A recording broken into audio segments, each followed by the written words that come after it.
खरंच बायांच्या मागलचं काम कुठेही जा, पण बायांच्या मागलचं काम काही चुकत नाही. सकाळपासून तर पार संध्याकाळी झोपेपर्यंत कितीही काम करा, काम काही संपत नाही. तरी पण घरातले म्हणते बाई घरात राहून काय काम करते, घरात तर राहते, पण घरात किती कामं राहतात काय सांगावं तुम्हाला. आता हेच बघा ना, उठल्या सकाळ सकाळी कपड्याचे एवढे मोठे ढीक पडल ते कपड्याचे, त्याच्यामुळे कपड्याच्या घड्या घालून घ्यावं म्हणलं.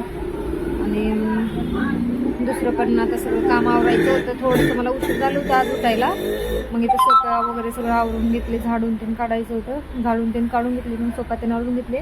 आणि हे बघा, हे झाड किती धुळीनं घाण झालं, पण धुतल्यानंतर इतकं छान हिरवं हिरवं दिसायला ना, खूपच छान दिसायला. तर मग लसूण वगैरे आणले होते मालक, त्याच्यामुळे ते लसूण खालून पाणी वगैरे येते ना, त्याच्यामुळे ते चेक करायला लागते मी, पाणी आले का कसं म्हणून खालीवरी करायला लागते. आणि त्यांनी मस्तपैकी रांगोळी काढून घेतली चांगलं.